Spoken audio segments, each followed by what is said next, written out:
You ever look at yourself in the mirror and not even know who's staring back? That was me. Just a ghost of who I used to be. But don't get it twisted. I ain't telling this for pity. Nah, I'm telling it so you understand what the streets will do to a person like me. I grew up dirt poor. I'm talking about roaches in the cereal, heat cut off in winter. My mom's, she did her best, but the streets? They don't care how hard you try. They eat you alive. By 16, I was hustling. By 20, I was deep in the game. Prostitution, drugs, the whole mess. You name it, I did it, and I ain't proud. Yeah, I got arrested. Not the first time, but this one hit different. They threw me in that cage like I wasn't even human. The guards, they look at you like you're garbage. The other inmates, they ain't much better. See, inside, your past follows you. It's like a tattoo you can't scrub off. And mine made me a target. You think prison's just cold cells and bad food? Nah. It's survival of the fittest, and I wasn't built for that kind of war. Every day I had to fight to keep my head up, and some days I didn't even want to. But here's the thing. I survived. Barely. And there's something I need to tell you about what happened in there. Something they don't put in the movies or the news. But you're gonna have to stick around for that part. Because once you hear it, you'll never look at the system the same way again. Survival's a funny thing. You know? Don't care what's right or wrong. It just cares that you're still breathing. And for me, survival meant doing whatever it took. I ain't gonna sugarcoat it. Out there on the streets, I was selling myself just to keep the lights on, just to keep a needle out of my arm. The money was fast, but it was dirty, and every dollar felt like another piece of my soul being chipped away. But when you're hungry, when you ain't got nowhere to go, you stop asking questions like, what's this doing to me? Then I got locked up. You'd think that'd be the end of it, right? Like, maybe I could hit rock bottom and start climbing up. But prison's just a different kind of hustle. Inside ain't nobody handing you nothing. You want soap, you gotta trade for it. Want a little extra food? Better find someone who's got a hookup. I didn't have nobody sending me money from the outside, so I had to figure it out on my own. That's where the real shame comes in. What I had to do to survive behind those walls. There's this unspoken rule in there. The weak get used. I didn't want to be weak, but I also didn't want to be the one taken from others, you know? So I did what I could. Traded what I had. Sometimes it was work. Other times, let's just say it wasn't work. You lose yourself in there. Every piece of dignity you thought you had, gone. But even through all that, I kept telling myself, you're gonna make it out. You're gonna make it out. I had to believe it, because if I didn't, then what was the point of holding on? But the thing is, I didn't make it out the same. And what they took from me in there is something I'll never get back. But you'll understand when I tell you what really went down. That part is coming next. Survival's a dirty word when you think about it.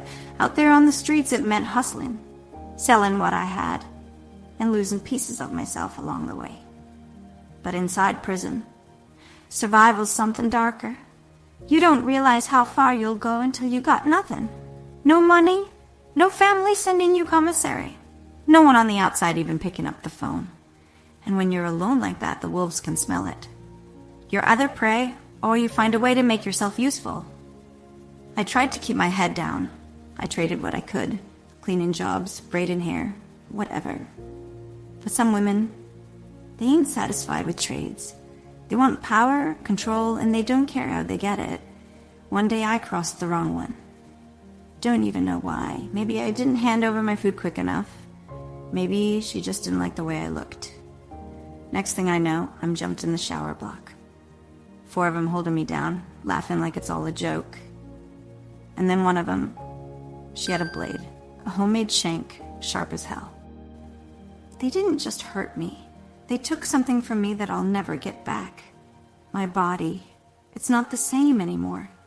They left me broken, struggling to even find the strength to stand again. The guards, they didn't care.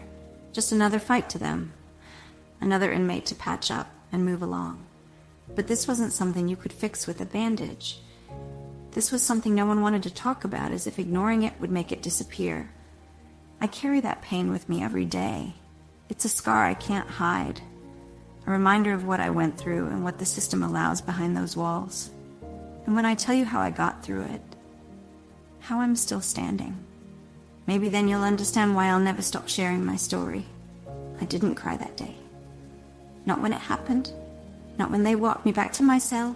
Not even when I lay there, feeling like a part of me was gone. I couldn't cry. The tears wouldn't come. But later, when it was quiet, too quiet, I'd curl up on that hard cot, and that's when it would hit me. I'd bite my lip to stop the sobs, because in there, showing weakness is dangerous. And I didn't need to give anyone another reason to come after me. You ever feel like you're not even yourself anymore? Like you're just carrying around the pain invisible to everyone else? That's what I was left with. I couldn't even look in the mirror. I'd think, this isn't my life. This isn't who I'm supposed to be. I tried to remember who I was before all this, before the streets, the arrests, and the prison walls. She felt so far away, like she was just a dream I'd once had. I used to have dreams, you know? I wanted to be a nurse. I wanted to help people. Now I couldn't even help myself. But the thing that hurt the most, it wasn't just what happened to me. It was feeling like no one out there cared, like I'd been forgotten. My mom used to call me her sunshine. But now I felt like I was just a shadow. Every night, when the lights went out, I'd whisper to myself, please, let it get better tomorrow. Because the pain wasn't just physical. It was deep in my soul. And I didn't know if I'd ever find a way to heal. I used to think my life was over, that there was no way out. But you know what? I'm still here. And that's something. When you hit rock bottom, it feels like the world's just going to keep pushing you down. And maybe it does for a while. But there was a part of me, small but strong, that kept whispering, not yet. You're not done yet. I started writing letters. Not to anyone in particular, just pouring my thoughts onto the page. At first it was all pain and anger, but over time something shifted.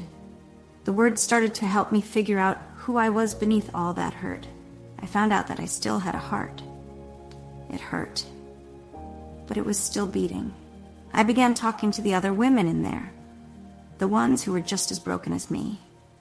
And somehow we helped each other piece ourselves back together. When I got out, I made a promise. I wouldn't let my story end there. What happened to me, what the system allowed, isn't just my story. It's the story of so many others who never get to tell it. If my voice can make even one person see us, really see us, then maybe everything I've been through means something. So yeah, I still have scars. Some you can see and some you can't. But those scars, they're proof I survived. And as long as I'm here, I'll keep fighting for me, for the ones still stuck in that system, and for the ones who didn't make it out. I'm not sharing my story for pity, and I'm not looking for forgiveness.